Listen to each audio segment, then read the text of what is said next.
আমরা তো অনেক কাছাকাছি চলে আসলাম ইন্ডিয়ার, মানে ডাক দিলে শোনা যাবে, রাইট? পরিচিত আছে নাকি কেউ?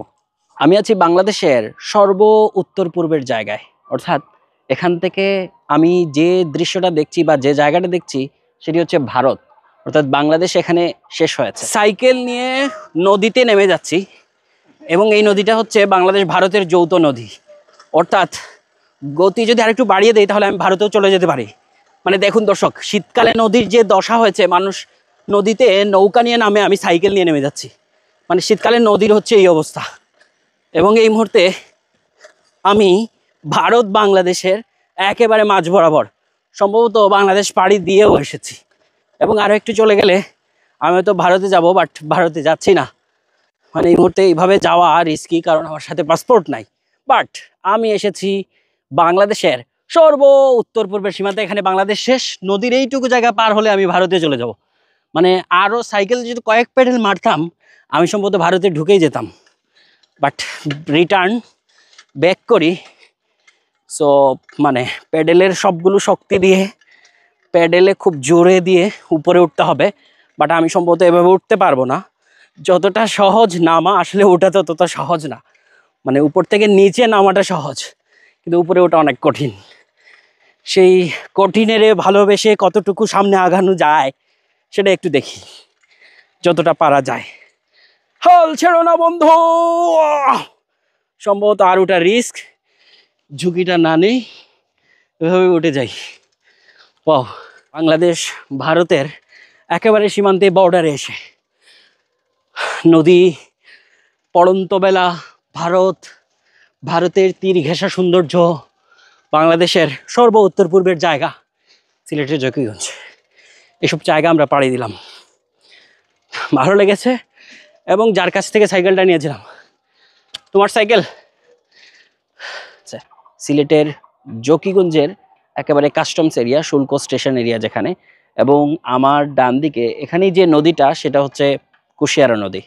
কুশিয়ারা নদী হচ্ছে দুই দেশের নদী, অর্থাৎ এই নদী কখনো মানে বাংলাদেশের পুরোপুরি নয়, অর্থাৎ নদীর এক পাশ বাংলাদেশের, আরেক পাশ ভারতের। সো এখানে এই জায়গাটা থেকে এসে আমি যা দেখছি এটা হচ্ছে বাংলাদেশের মানে খুবই উল্লেখযোগ্য একটা জায়গা। উল্লেখযোগ্য এই কারণে, কারণ হচ্ছে এখান থেকেই বাংলাদেশের মানে শেষ, আর ভারতেরও এক ধরনের শুরু। কারণ ভারতের মানে উত্তর পূর্বের যে আসাম রাজ্য, সেই রাজ্যের একটা জেলা ডিস্ট্রিক্ট এখানে। সো এখানে অনেক মানুষ শুধু এই দৃশ্যটাই দেখতে আসেন, বা এটাই দেখতে আসেন যে একটা নদী, যে নদী দুই ভাগ হয়ে গেছে, এক ভাগ বাংলাদেশের, আরেক ভাগ ভারতের। এবং এই মুহূর্তে বাংলাদেশ ভারতের যে সম্পর্ক আছে সেই সম্পর্কটাও আসলে এখানে মানে আগে যেমন বলা হতো একটা গোল্ডেন সময় যাচ্ছে, এখন বলা হয় একটা কঠিন সময় যাচ্ছে। এবং ওটা পলিটিক্যাল ইস্যু এবং দুই দেশের সম্পর্কগত ইস্যু। সেই ইস্যুতে না গিয়ে যদি শুধু এই জায়গাটার কথাই বলি, মানে মানে চিন্তা করেন যে এই নদীর দুই পাড়ের মানুষের ভাষা একই, এবং একসময় দুই পাড়ের মানুষের আত্মীয়তার সম্পর্কও ছিল, আবার হচ্ছে যে ধর্মগত সম্পর্ক আছে। এপারেও হিন্দু মুসলমান থাকেন, ওই পারেও হিন্দু মুসলমান থাকেন, দুই পাড়ের মানুষের সম্পর্কটা ছিল। বাট যখন দেশ ভাগ হয়, দেশ ভাগ বলতে ওই ভাগের কথা বলছি, ভারত পাকিস্তান, সেই 1947 সালের দেশ ভাগের সময় এটা আলাদা হয়ে যায়। কিন্তু আপনি, আমি, এখানকার মানুষজন যে ভাষায় কথা বলেন, এখানকার আশেপাশের যত মানুষ আছেন যারা যে ভাষায় কথা বলেন, ঠিক ওই পারের মানুষজনেরও মুখের ভাষাটা হচ্ছে ঠিক একই রকম, মানে কোনো ব্যবধান দেখতে পাওয়া যায় না। এবং এখানে নদীতে যখন কোনো নৌকা চলে সেটা হচ্ছে ফ্ল্যাগ লাগিয়ে চলে, অর্থাৎ কোন দেশের নৌকা এটি সেটি বোঝা যাবে এই নৌকাগুলো দেখে। দেখুন, মানে এই নদীতে হচ্ছে অনেক বড় বড় মাছ, অনেক সময় বাঘ মাছের মতো বড় বড় মাছ ধরা পড়ে। এবং এই জায়গাটা খুবই একটা পরিচিত জায়গা, কারণ এটি হচ্ছে ভারতের একটা বিসর্জন ঘাট নামে পরিচিত। অর্থাৎ যে দুর্গাপূজা হয়, দুর্গাপূজার যে প্রতিমা বিসর্জন দেওয়া হয়, সেই বিসর্জনের পয়েন্টটা এটা, যে কারণে করিমগঞ্জের বিসর্জন ঘাটও বলা হয় এটাকে।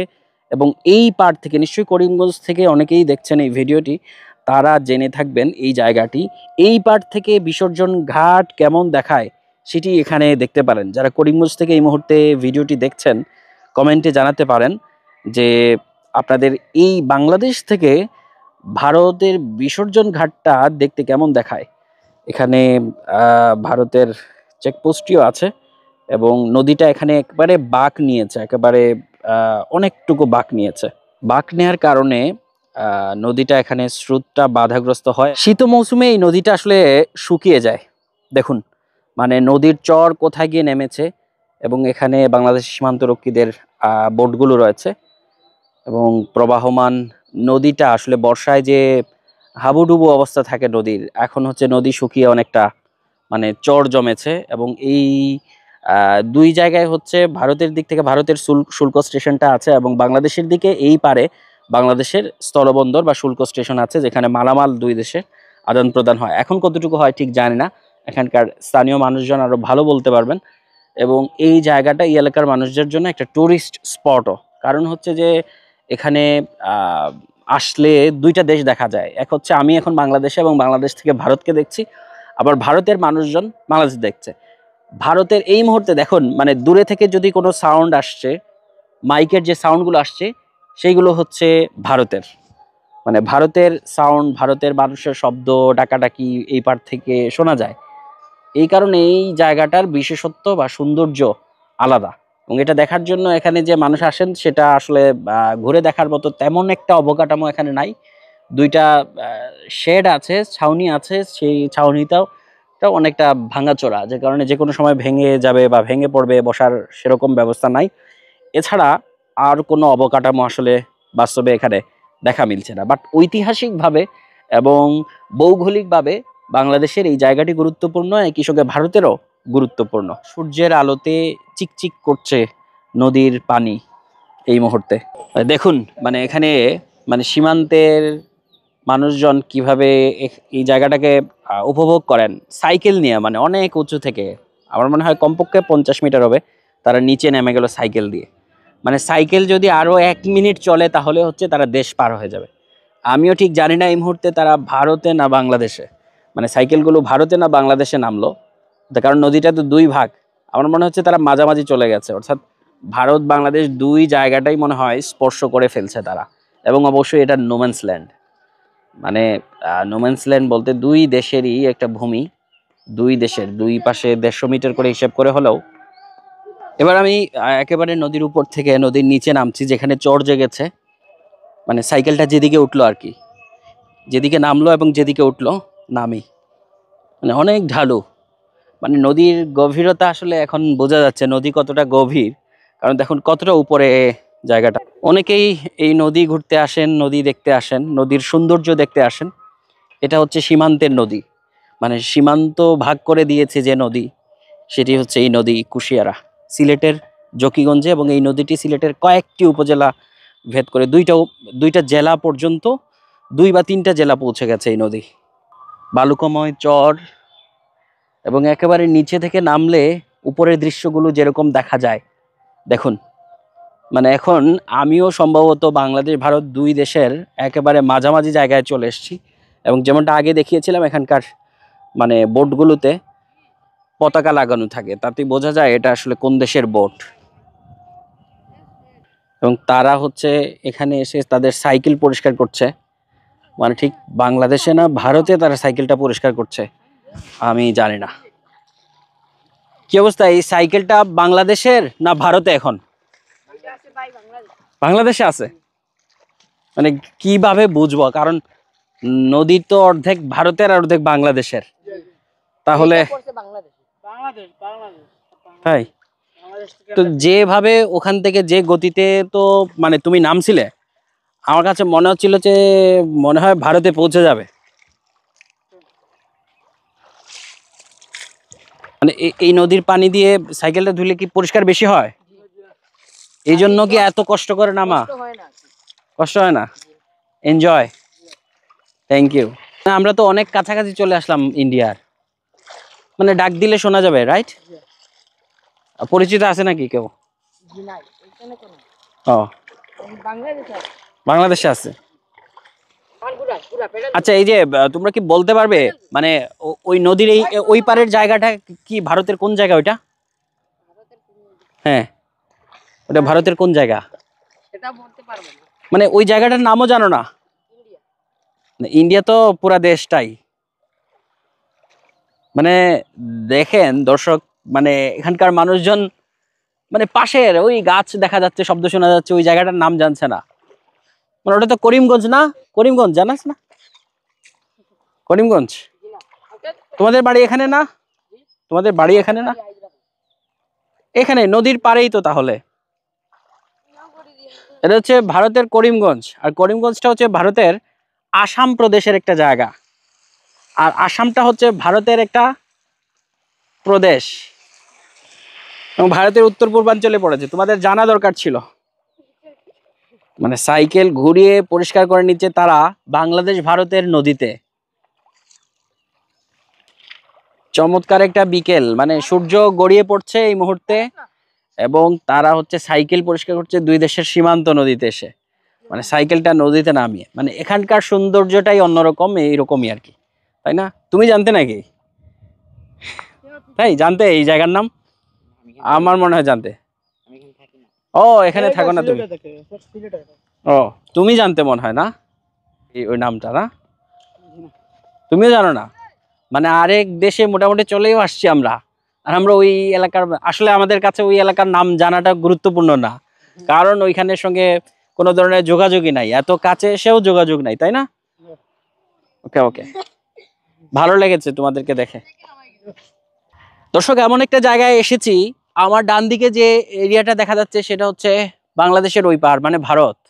মানে আমি ওইখানকার যে মানুষজন দেখছি সেটা তারা ভারতের, এবং আশেপাশে মানুষজনের যে শব্দ ডাকাডাকি শুনছি সেটাও ভারতের, বাট আমি আছি বাংলাদেশের। ভারত এবং বাংলাদেশের মাঝ দিয়ে একটা নদী গেছে কুশিয়ারা, সিলেটে। যে কুশিয়ারা নদী হচ্ছে দুই দেশকে ভাগ করেছে, এবং ওই নদীটা এখন শুকিয়ে হচ্ছে, মানে সাঁতার দিলেও হচ্ছে ওই পারে যেতে কত সময় লাগবে? না, এখান থেকে ওইখানে কি 10 মিনিট লাগবে? আমার মনে হয় 2 মিনিট লাগবে। তুমি 10 মিনিট লাগবে, তোমার 10 মিনিট লাগবে, ঠিক আছে, মানে তোমার হিসাবটা ঠিক আছে। মানে আমি অন্তত 2-3 মিনিটে যেতে পারবো, মানে এত কাছাকাছি আসছি, কিন্তু মানে আরেকটা দেশ। সো এমন একটা জায়গায় আসছি, এটা সিলেটের জকিগঞ্জ, বাংলাদেশের সর্ব উত্তর পূর্বের জায়গা, একই সঙ্গে ভারতের সর্ব উত্তর পূর্বের জায়গা, ভারতের আসাম প্রদেশের করিমগঞ্জ ডিস্ট্রিক্ট। এবং তাদের এই জায়গাটার স্পেসিফিক নাম বললে এটা বিসর্জন ঘাট। যারা ওই পার থেকে দেখছেন তারা নিশ্চয়ই জানেন, আবার এই পারের যারা তারা জানেন এটা হচ্ছে সিলেটের জকিগঞ্জ, এবং এই এলাকাটি ভৌগোলিকভাবে বাংলাদেশের খুবই একটা গুরুত্বপূর্ণ জায়গা। সো এখানে এই সময়টা এসে যেটা দেখছি আমি, যে চমৎকার, মানে শীতের সময় নদী তীরবর্তী এলাকাগুলো আসলেই সুন্দর থাকে, কুয়াশা পড়ে এবং এখানে বালুকাময়, মানুষজন নিচে নামছেন, ভারতের কাছাকাছি আসছেন, যদিও মানে পলিটিক্যালি বা কূটনৈতিকভাবে ভারত এবং বাংলাদেশের অনেক দূরত্ব, কিন্তু এখন আমরা অনেক কাছাকাছি আছি। তো দর্শক, এই জায়গাটা আপনি যদি সিলেটে আসেন, এবং মানে সিলেট থেকে সবচেয়ে দূরের জায়গা এটা, কষ্ট করে হলেও এই জায়গায় আসলে এই জায়গাটা এসে সৌন্দর্য উপভোগ করে যেতে পারেন। দর্শক, আমি এই জায়গায় আছি, এটা ভারত এবং বাংলাদেশের ঠিক মাঝামাঝি এই জায়গা, এবং ডান পাশে ভারত, বাঁদিকে বাংলাদেশ, এবং আমি ঠিক মনে হয় যে দুই দেশের একেবারে মাঝ বরাবর যে লেন, সেই জায়গায় আসছে, অর্থাৎ অনেকটা নোম্যান্স ল্যান্ড। যদি এটা সমতল হতো নদী ছাড়া, তাহলে আমি মনে হয় নোম্যান্স ল্যান্ড এবং ভারতেই প্রবেশ করে গেছি মনে হতো, কারণ এই নদীর অর্ধেক বাংলাদেশ, অর্ধেক ভারত, আর নদীটা শুকিয়ে এখন ছোট হয়ে গেছে, এবং আমি ভারতের শব্দ শুনছি, মানুষের ডাকাডাকি শুনছি, আর সামনে তো বাংলাদেশ, আমি বাংলাদেশে আছি। বাংলাদেশের সর্ব উত্তর পূর্বের জায়গা, ভৌগোলিকভাবে এই জায়গাটা খুবই গুরুত্বপূর্ণ, সিলেটের জকিগঞ্জ উপজেলা, সিলেট থেকে খুব দূরে। মানে আপনি যদি এখানে কখনো আসেন তাহলে আপনাকে অনেক দূরের একটা জায়গায় আসতে হবে। আবার ওই পারে যদি করিমগঞ্জ, যারা ভারতের মানুষজন যারা কলকাতা দেখছেন বা বাংলাভাষী দেখছেন, তারা এই জায়গায় আসতে হলে ট্রেনে করে আপনারা করিমগঞ্জ স্টেশন পর্যন্ত আসতে পারেন। তারপর হচ্ছে এই বিসর্জন ঘাট, এটা হচ্ছে প্রতিমা বিসর্জন দেওয়া হয়, সেজন্য এটা এখানকার মানুষজনের কাছে পরিচিত। আর ভৌগোলিকভাবে তো এটা ভারতের একটা সীমানা, সে কারণেও পরিচিত। আর এটা হচ্ছে দুই দেশের দুইটা শুল্ক স্টেশন আছে, যাতায়াত কম হয় কারণ ব্যবস্থাপনাটা অত ভালো না। এবং এই নদীটা স্পর্শকাতর, কারণ বর্ডার নদী, দুই দেশ, দুই পারেই হচ্ছে দুই দেশের সীমান্তরক্ষী বাহিনীদের মানে কড়া অবস্থান, এক পাশে বিজিবি, ওই পাশে বিএসএফ। এবং এই মুহূর্তে বাংলাদেশ ভারতের সম্পর্কটার যে বরফ, সেটাও আসলে জমাট বেঁধে আছে বিভিন্ন কারণে, সেদিকটা অন্য বিষয়। বাট এখন আমি ছাড়ছি এই জায়গা, দেখার আমন্ত্রণ সবাইকে। এই জায়গাটি বাংলাদেশের সর্ব উত্তর পূর্বের জায়গা।